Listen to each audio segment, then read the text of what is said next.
Olá, quero saudar você com a graça maravilhosa do nosso Senhor Jesus Cristo, nesse momento em que nos achegamos aqui para meditar na palavra do Senhor, para cultuar o seu santo nome.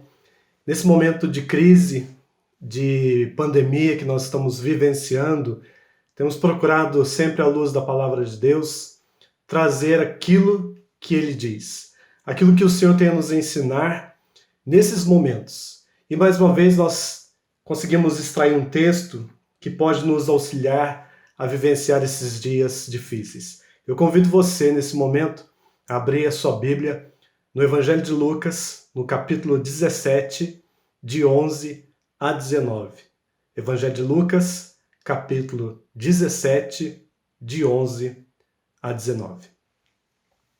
E a palavra de Deus nos diz assim: De caminho para Jerusalém, passava Jesus pelo meio de Samaria e da Galileia.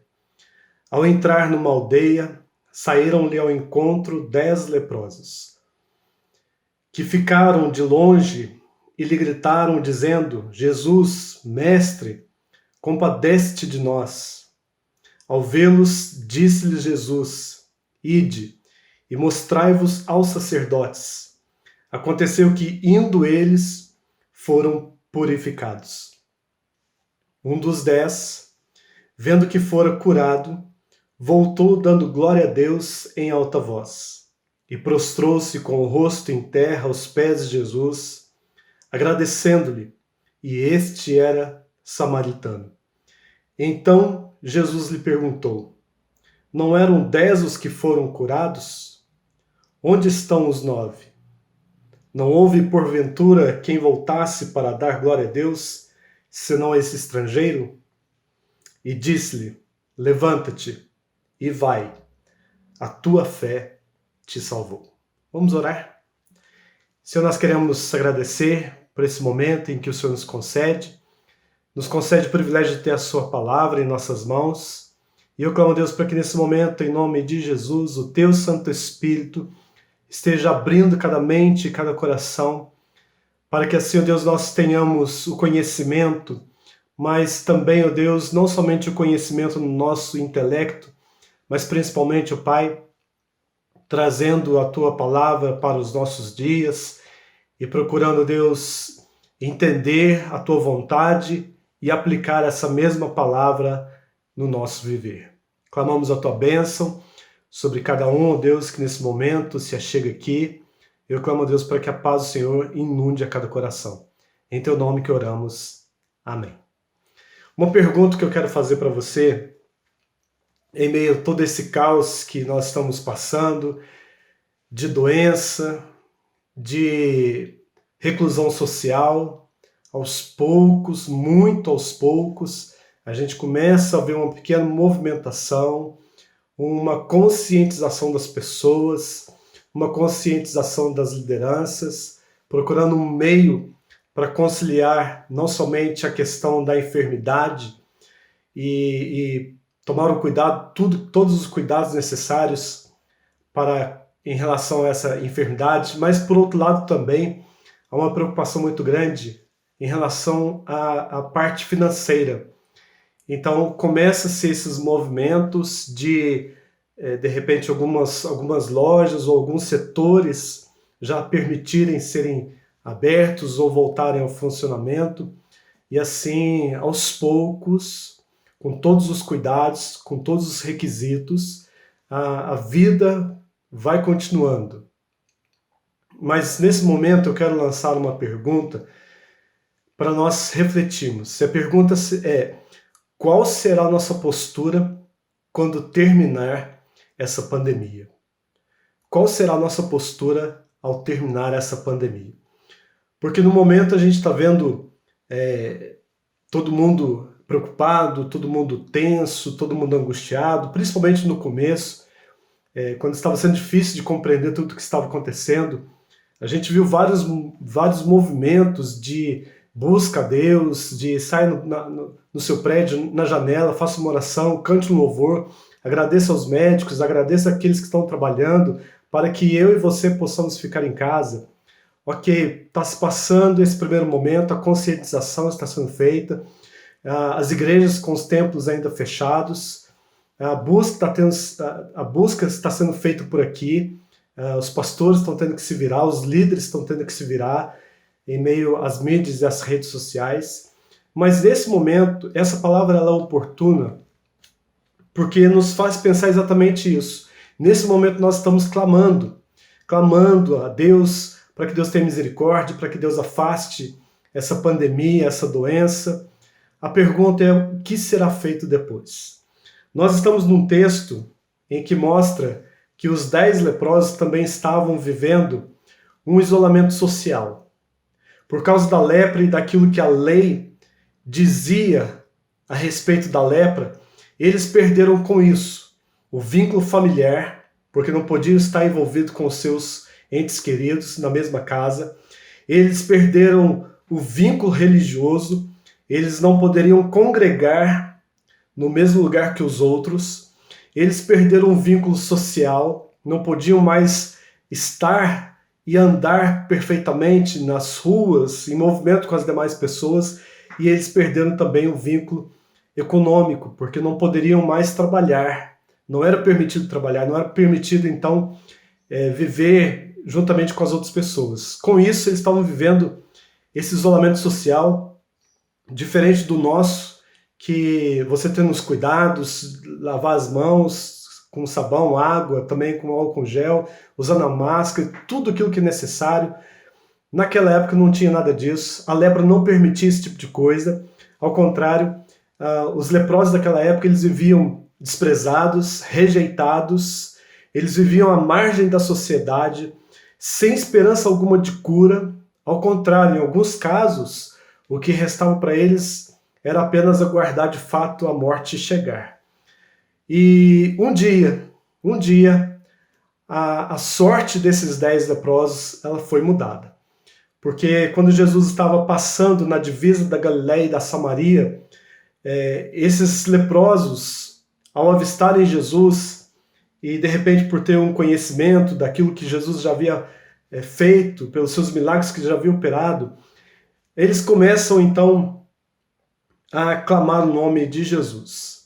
E o que é interessante nós pensarmos nesse momento, eu vejo nesse texto aqui muitas coisas importantes para nós retermos, mas eu vejo nesse texto aqui 2 movimentos dos leprosos. O primeiro movimento é a ida.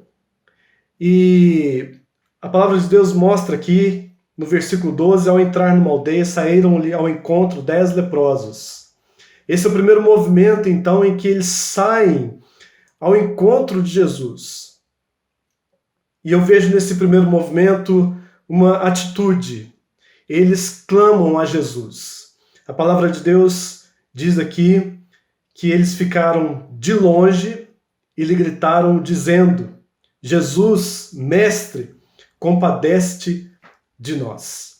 Eles começam então a clamar o nome de Jesus, e percebam que o texto diz que eles gritaram o nome de Jesus. Jesus, mestre, tem compaixão de nós. Então nesse primeiro movimento de ir em direção a Jesus, eles clamam por Jesus. Esse é o primeiro movimento. E eu digo para você que também nesse momento em que estamos vivendo, nós precisamos clamar a Jesus. Precisamos clamar o socorro de Jesus, para que Jesus tenha misericórdia das nossas vidas, para que Jesus também abrevie esse tempo de pandemia, de morte, de doença em nosso meio. Então a primeira atitude que eles tiveram, nesse primeiro movimento, eles clamaram a Jesus. A segunda atitude que eles tiveram, dentro ainda desse primeiro movimento de ir ao encontro de Jesus, eles creram em Jesus. A palavra de Deus diz aqui, quando eles clamam: Jesus, mestre, tem compaixão de nós, a palavra de Deus diz no versículo 14, ao vê-los, disse-lhes Jesus: ide e mostrai-vos aos sacerdotes.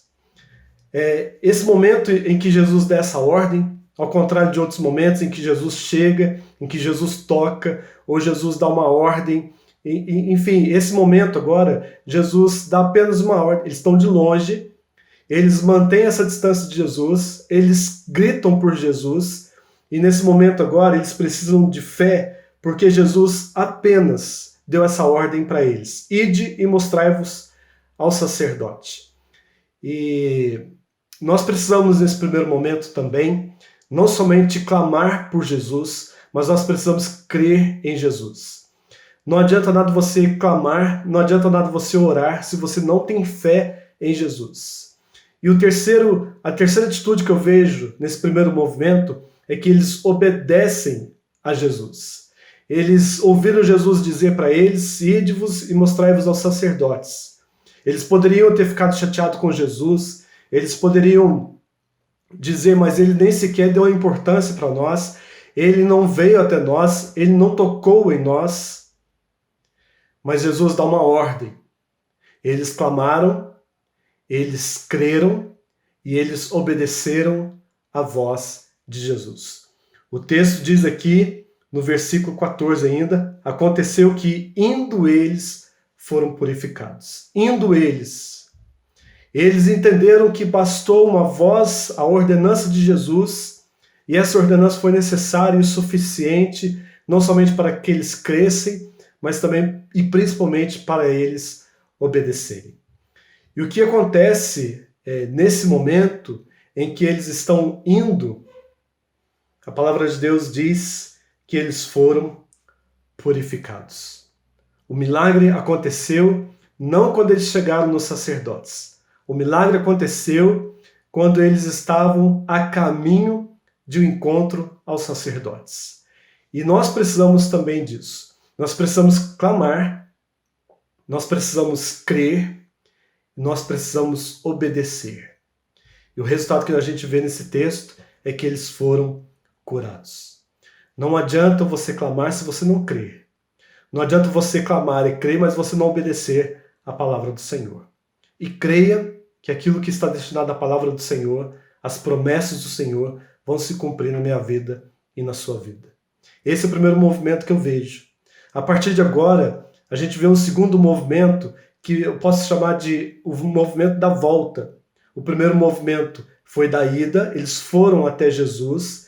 E o segundo movimento agora eu posso chamar de volta, porque no texto acontece uma volta. Só que diferentemente do que aconteceu no primeiro movimento, em que os 10 clamaram, a palavra de Deus diz que apenas um voltou para Jesus. E a gente continua vendo agora as atitudes, não mais dos 10, mas agora do único que voltou para Jesus. E a palavra de Deus mostra o primeiro movimento que ele teve, ou a primeira atitude que ele teve nesse segundo ato, nesse segundo movimento. A palavra de Deus diz aqui, no versículo 15, dizendo: um dos 10, vendo que fora curado, voltou dando glória a Deus em alta voz. Eu acho muito lindo esse versículo, porque mostra que ele não chegou ainda aos sacerdotes, como Jesus havia falado, porque a lei dizia isso. Era o sacerdote quem ia determinar se eles estavam puros, se eles já estavam libertos, livres da lepra e poderiam voltar assim ao convívio da sociedade e todas as demais outras áreas da vida. Mas a palavra de Deus mostra que, vendo que fora curado, a partir do momento que Jesus dá ordem para eles irem aos sacerdotes, um deles, ao perceber que estava curado, ele volta. E volta dando glória a Deus. A primeira atitude, então, que ele teve foi agradecer a Deus. Agradecer a Jesus. Ele volta até Jesus. E é interessante que essa volta, ela acontece da mesma forma e na mesma intensidade que ele clama. Se a palavra de Deus diz no versículo 13 que eles gritaram: Jesus, mestre, tem compaixão de nós. Agora no versículo 15 diz que um deles voltou, vendo que foram curados, dando glória a Deus em alta voz. E aqui fica um ensinamento muito sério para nós.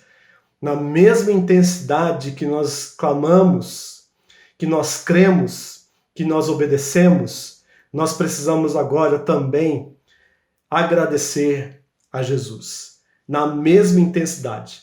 Se nós tivermos a mesma postura que nós estamos tendo nesse momento de pandemia, nesse momento de crise ainda, nesse momento que os governos ainda não sabem o que fazer, mas nós cremos na palavra do Senhor, nós estamos clamando, nós cremos que Deus já está agindo, mas em nome de Jesus, que eu e você possamos, na mesma intensidade, voltar e agradecer a Jesus. Se nós estamos tendo aí vários momentos do dia em oração, a gente vê quantas lives, quantas palavras, quantas mensagens estão sendo entregues, nós também, na mesma intensidade, nós precisamos, quando terminar tudo isso, voltar dando glória a Deus, voltar em alta voz, agradecendo a Jesus. A segunda atitude que esse único que voltou para agradecer a Jesus, a primeira atitude foi que ele agradece, e a segunda atitude, ele se rende diante de Jesus. A palavra de Deus diz aqui, no versículo 16, e prostrou-se com o rosto em terra aos pés de Jesus, agradecendo-lhe. Ele se rende diante de Jesus. Ele não apenas agradece, mas agora está com o rosto no chão, aos pés de Jesus. E a palavra de Deus diz aqui no versículo 16, e este era samaritano. A palavra de Deus escreve que existe uma rixa entre os judeus e os samaritanos.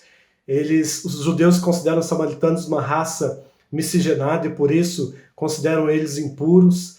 E esse samaritano, ele reconhece a sua insignificância, ele reconhece a sua limitação, ele reconhece que ele não era digno de receber esse favor de Jesus, um judeu, e agora quando ele se vê curado, ele volta agradecendo, mas ele se rende aos pés de Jesus. E nós precisamos também ter essa rendição diante de Jesus. Nós precisamos nos render diante de Jesus e declarar que Ele é o nosso único Senhor e o nosso único Salvador. E a palavra de Deus diz que nesse segundo movimento acontece uma terceira atitude, uma terceira ação desse único que voltou. Ele volta glorificando a Deus. A palavra de Deus mostra agora nos versos 17 e 18. Então Jesus lhe perguntou, não eram 10 os que foram curados? Onde estão os 9? Não houve, porventura, quem voltasse para dar glória a Deus, senão esse estrangeiro? A ingratidão dos 9 tocou o coração de Jesus. Jesus chega ao ponto de questionar aquele samaritano, onde estão os outros judeus? Onde estão os outros que foram curados? E a gente percebe que aqueles 9 que foram curados, aqueles 9 judeus que foram curados, eles consideraram o milagre de Jesus como uma coisa de somenos, ou consideraram o milagre de Jesus como algo que deveria acontecer naturalmente. Mas aqui Jesus se volta para o samaritano e pergunta, onde estão os outros? Não eram 10 que foram curados? Onde eles estão? E o único que voltou para dar glória a Deus foi esse estrangeiro. Então Jesus ele está agora comovido com a atitude desse samaritano, e a gente vê também no Evangelho de João a palavra de Deus mostrando que Jesus veio para os seus, mas os seus não o receberam. Mas a todos que o receberam, deu-lhes o poder de serem chamados filhos de Deus. Então, que eu e você, pós-pandemia, nós possamos agradecer a Jesus, render-se a Jesus, e glorificar ao seu santo nome. Se no primeiro movimento eles clamaram, eles creram e eles obedeceram, e como resultado eles foram curados, agora aquele único que voltou e as atitudes dele, ele agradeceu, ele rendeu e ele glorificou a Jesus, o resultado é que ele foi salvo. A palavra de Deus diz aqui no versículo 19, e disse-lhe Jesus, levanta-te e vai, a tua fé te salvou. Pode ser que aqueles outros que foram curados, eles saíram para recuperar o tempo. Voltaram com seus familiares, comemoraram com seus familiares, comemoraram com seus amigos, voltaram porque agora tem que correr atrás do tempo, o tempo perdido. E pode ser que essa também seja uma atitude nossa depois da pandemia, de achar que essa pandemia acabou porque deveria acabar mesmo, já estava tarde demais. Pode ser que você não vai se esquecer de quantas vezes você clamou o nome de Jesus. Pode ser que você se esqueça das bênçãos que Jesus tem derramado nesses dias de crise. Apesar disso, Ele continua sendo bom, Ele continua sendo Deus, Ele continua sendo o Deus da provisão. Mas a palavra de Deus mostra que aquele que voltou, agradeceu, rendeu-se diante de Jesus e o glorificou, ele ganhou muito mais do que a cura. a palavra de Deus diz que ele foi salvo. Não existe algo mais tremendo na face da terra que eu e você precisamos querer, clamar, é exatamente pela salvação da nossa vida. A salvação da nossa alma, ela é mais importante do que qualquer dinheiro e tesouro da face da terra. Que eu e você então possamos lembrar disso. Hoje nós estamos clamando. Hoje o nosso coração se encontra apertado. Hoje o nosso coração se encontra cheio de dúvidas. Mas lembre-se que um dia isso vai acabar. E quando acabar, lembre-se de você voltar diante de Jesus. Com gratidão, com rendição, com glorificação. Que Deus te abençoe em nome de Jesus. Senhor, muito obrigado a Deus por essa palavra que instrui o nosso coração. Perdoa-nos, ó Deus, por muitas vezes nós temos as atitudes dos 9 que foram curados, que não voltaram para agradecer-te, que não voltaram, ó Deus, para render glórias ao teu santo nome. Perdoa-nos, ó Deus, porque muitas vezes nós consideramos as bênçãos do nosso dia a dia como bênçãos corriqueiras que devem realmente acontecer. Não, elas acontecem porque o Senhor é um Deus amoroso. Eu clamo, Deus, para que também, em nome de Jesus, o Senhor quebrante os nossos corações, para que quando tudo isso acabar, nós possamos, ó Deus, ter a atitude desse samaritano que foi curado. Atitude de rendição, de prostração e de glorificação ao teu santo nome. E assim, ó Deus, permita que essa mensagem alcance, ó Deus, aqueles que o Senhor quer salvar. Assim nós oramos em nome de Jesus. Amém. Deus abençoe sua vida, Deus abençoe sua família e até uma próxima ocasião, se assim Deus permitir.